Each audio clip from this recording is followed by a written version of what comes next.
Baik, assalamualaikum warahmatullahi wabarakatuh. Selamat pagi, bertemu saya kembali dengan Luki Setiawan.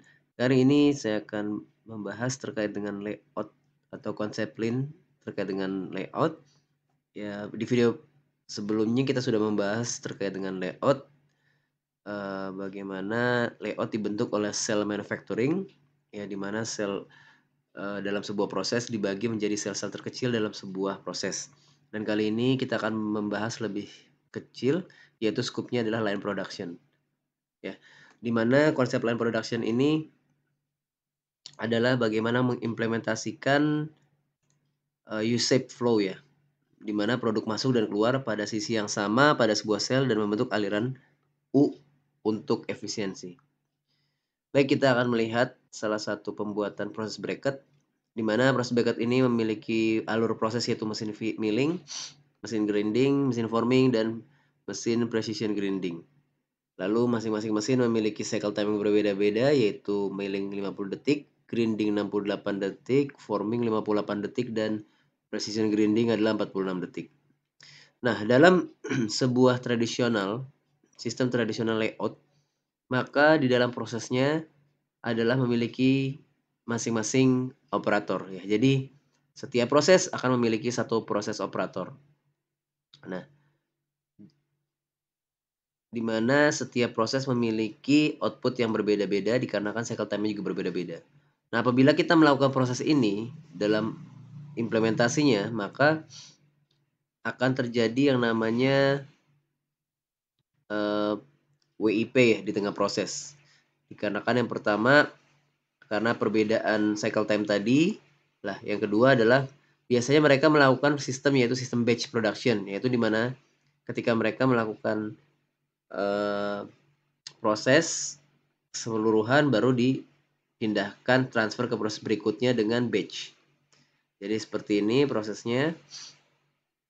Nah, akibatnya adalah yang pertama adanya WIP di antara proses, lalu itu juga diakibatkan dikarenakan ketidakseimbangan antara masing-masing proses ya. Dan pada kasus ini kalau kita lihat adalah waktu yang paling terbesar, yang tercepat adalah di area grinding, lalu yang paling lambat adalah di grinding, sehingga bottleneck yang akan terjadi adalah di proses WIP antara milling dan grinding. Nah, ketika terdapat inventory di aliran proses, maka akan memperlambat yang namanya proses lead time ya. Jadi setiap WIP ini memiliki antrian inventory dan akan menambahkan lead time proses. Jadi proses itu akan lebih panjang. Selanjutnya kita coba apabila kita menambahkan satu operator di dalam proses grinding ini, itu pun juga tidak akan menyelesaikan sebuah masalah. Contoh pada saat kasus ini, ketika ditambahkan satu operator kembali lagi, yaitu akan menambah output menjadi 52 ditambah 52 jadi 104. Oke, baik. Di sini mungkin inventory-nya akan semakin cepat diambil dan semakin sedikit, namun tidak menyelesaikan masalah, namun akan memindahkan sebuah masalah. Sehingga kalau kita lihat di sini, yang tadinya ini 104 menjadi di sini ada 62 pieces, maka akan terjadi penumpukan yang berpindah ke area grinding dan forming. Nah, jadi selama tidak mendekati waktu yang sama, maka akan menambah masalah lagi ya terkait dengan keseimbangan proses. Lalu bagaimana konsep dari Lean untuk meminimalkan kejadian-kejadian seperti ini? Maka mereka mengadopsi yaitu namanya U-cell ya, Lean U-cell, yaitu di mana sisi-sisi input dan output itu terdapat pada sisi yang sama. Lalu bagaimanakah cara kinerjanya, yaitu setiap bracket itu akan dikerjakan di prosesnya masing-masing, lalu operator akan mengelilingi atau berputar sesuai dengan proses flow-nya. Seperti ini. Dan selesai dan kembali lagi dan seterusnya sampai inventory atau WIP sebelum proses ini selesai habis di proses. Sehingga apabila kita melakukan implementasi seperti ini, maka satu unit membutuhkan waktu 222 detik sehingga 1 jamnya adalah 16 pieces per jam. Ya. Lalu bagaimana ketika dihadapkan pada permintaan konsumen yang meningkat dan take time ya, sehingga take time-nya adalah menjadi 116 detik per unit. Ya, permintaannya bertambah menjadi 31 pieces per jam, lalu take time-nya adalah 116 detik per unit. Apabila kita lihat di sini tidak seimbang ya, maka yang perlu dapat kita lakukan adalah menambahkan jumlah operator ya.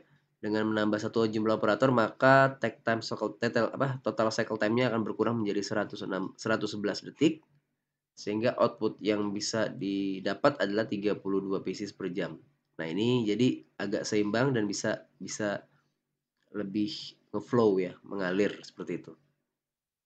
Maka bagaimana proses penerapannya itu sama dengan yang satu operator tadi ya, di mana operator akan mengerjakan masing-masing bracketnya, menyelesaikan sesuai dengan alur prosesnya seperti itu. Oke. Baik, kita akan melihat contoh dalam sebuah video terkait dengan konsep video UCL ini. Kita lihat dalam video ini ya, satu operator akan memutar mengelilingi proses. Ini juga disebut dengan one piece flow ya, one piece flow. Dan kalau kita lihat inventory-nya juga di sini agak lebih ringkas dan tidak banyak penumpukan. Ya, kita lihat satu operator terus mengelilingi setiap masing-masing proses. Nah, selanjutnya kita akan melihat juga video berikutnya, yaitu bagaimana ketika permintaan ya, yang tadi permintaan itu meningkat misalkan dari satu operator meningkat jadi 4 kali lipat dari permintaan pelanggan. Maka yang bisa kita lihat adalah adanya adjustment, yaitu line balancing dari cycle time versus dengan take time. Nah, kita lihat ini adalah traditional manufacturing dengan sistem batch. Lalu di sini adalah lean manufacturing dalam bentuk U-cell. Nah, ketika perubahan tersebut maka produktivitas dapat meningkat, inventory menurun, ya kita lihat inventory juga menurun, lalu space-nya juga berkurang. Baik, kita lihat ya, jadi kita lihat kondisi sebelum melakukan lean manufacturing ini, di mana-mana ya dengan mengimplementasikan batch production, banyak sekali antrian-antrian inventory di sini. Kita lihat setiap di antara proses itu terdapat banyak sekali inventory. Kalau kita lihat banyak sekali inventory dan antrian, sehingga secara lead time inventory maupun lead time proses akan menjadi lebih panjang. Ya, di sini seperti tradisional, masing-masing operator melakukan proses masing-masing. Lalu mereka melakukan improve, yaitu merubah tradisional menjadi U-cell. Kita lihat 4 operator masing-masing memiliki tanggung jawabnya masing-masing. Nah, sehingga dari benefitnya adalah produktivitas akan meningkat. Lalu inventory-nya juga kita bisa lihat di sini tidak ada inventory ya, hanya satu pieces mungkin. Lalu space-nya juga berkurang, kualitasnya juga improve, dan performance untuk pengiriman ke proses selanjutnya juga lebih cepat, dan paling penting adalah operatornya lebih fleksibel seperti itu. Nah, dari implementasi tersebut kita dapat mengetahui yaitu keuntungan dalam U-cell ini adalah ya, produktivitasnya akan meningkat karena semakin pendek proses atau lead time proses lead time maupun lead time inventory, maka akan semakin cepat sehingga produktivitas pun akan meningkat. Lalu sudah pasti tadi inventory berkurang, lalu penggunaan ruang kerja juga berkurang, kualitas dapat ditingkatkan, transfer material lebih cepat, dan operator lebih fleksibel seperti itu. Jadi inilah penerapan U-cell lean layout terkait dengan di lini produksi. Oke, terima kasih, itu saja penjelasan dari saya. Apabila video ini berguna dan bermanfaat, silakan subscribe, lalu share. Dan jika ada yang ingin ditanyakan atau kita didiskusikan, silakan isi kolom komentar. Dan jika ingin connect dengan saya, bisa connect dengan LinkedIn, akun LinkedIn saya. Mungkin itu saja, mohon maaf bila ada banyak kekurangan. Saya akhiri. Wassalamualaikum warahmatullahi wabarakatuh.